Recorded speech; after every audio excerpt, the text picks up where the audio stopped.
If they want to threaten us, we'll issue threats. And I'm issuing that on your platform. If they touch the speaker or any member of parliament, we will come after their business interest in Ghana.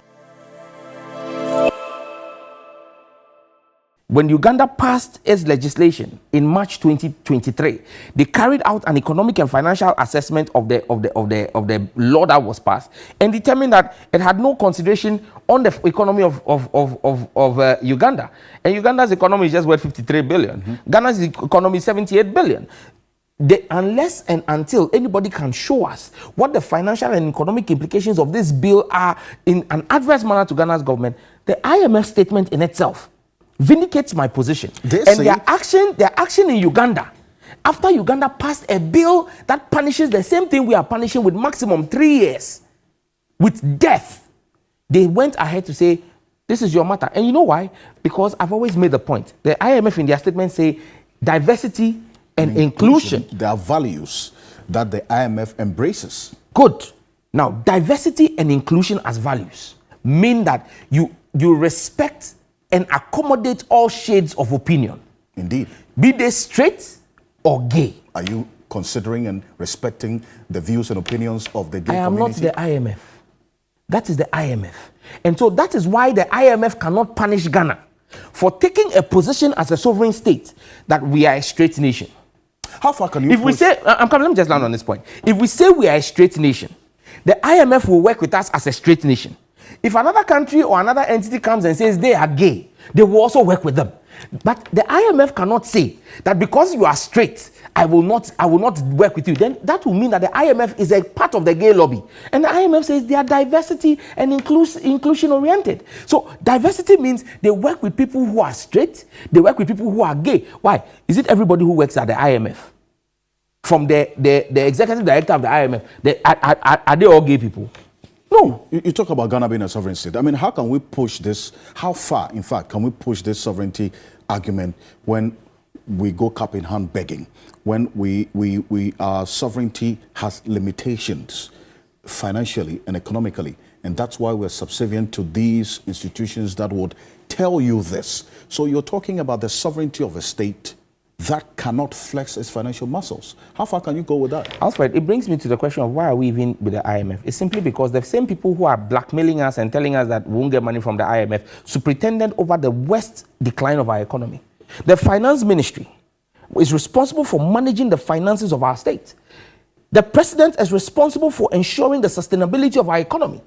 He and his running mate, who tells us now that he's a mate and is now more of an IT guru boy than an economic whiz kid as he was sold to us, have messed up the economy.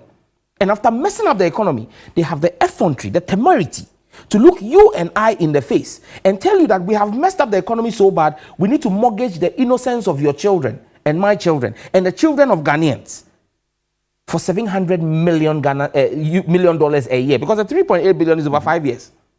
It's not 1 year. So it means that for the managers of our economy, they've collateralized Get Fund, collateralized National Health Insurance, collateralized ESLA, collateralized everything in this country. Now they want to collateralize the innocence of Ghanaian children. So they want to collateralize our cultural heritage for $700 million.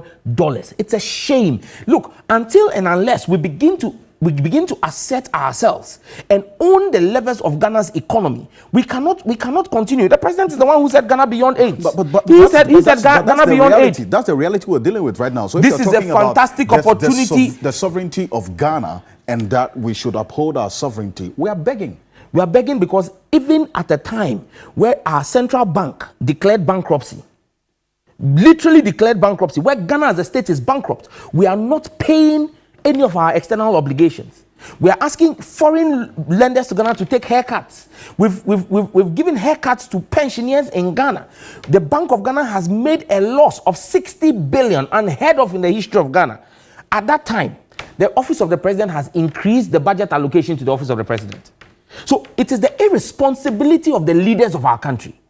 When the president and his vice are living like Arabian knights and kings, and leaving the rest of the population to run on a shoestring budget. There is austerity. They are cutting the budget of ministries that provide social services to the people of Ghana. But the Office of Government Machinery has increased its budget. You must begin to question, where the problem is. Is our problem really the IMF or the people who are leading us?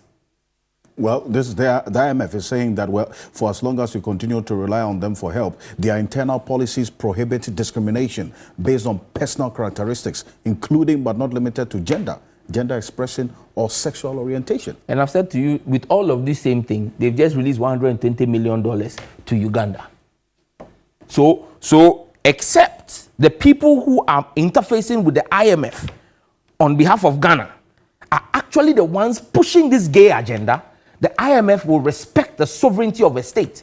Because, and look, with the greatest of respect to Uganda, when it comes to the Committee of Nations, and when you come to Africa as a continent, and you want to talk of countries that play a lead role, that are important in international relations and international conversations, Ghana plays a leading role than Uganda. Ghana is more at the forefront than Uganda. And listen, the West needs Ghana. The West needs Ghana. Absolutely. Absolutely. Look, and I have made this point. When the American ambassador, Virginia Palmer, makes the case she makes, I make the simple point that any American business operating in Ghana today is not doing so because of LGBTQ. They are doing so because they are making a profit. And they would not leave Ghana because of LGBTQ when they look at their profit margin. And if they choose to pack bag and baggage and leave, another company will come in and make that profit. Ghana is a profitable country to do business in. And so we must stop cheapening ourselves and making it look like we have no sense of self-worth. And that's why I question the president's circle of friends. Because the president said he's assuring Ghana's friends. Well, they are not Ghana's friends. They are his friends. Because that's the diplomatic community. Alfred, they are the friends of Ghana, not the president as an individual. Alfred, the president as a former foreign affairs minister must have read Article 42 of the Vienna Convention on Diplomatic Relations.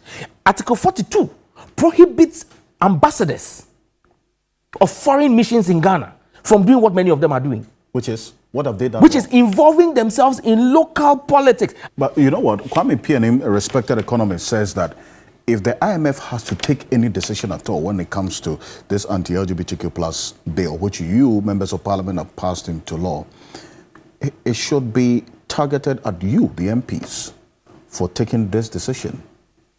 You should bear the brunt of whatever sanctions they would slap on Ghana because of that decision that you took. I speak for myself. I don't care. You don't care? And I've said it. Look, and I've said it. You're ready to bear the brunt and the action? If any country leads a sanction on the speaker or myself or the sponsors, I would wage a campaign in this country against all their business interests. And don't underestimate the power of the forces of Ghanaians when we say we will shut down those businesses. It is, look, if they want to threaten us, we will issue threats. And I'm issuing that on your platform. If they touch the speaker or any member of parliament, we will come after their business interests in Ghana.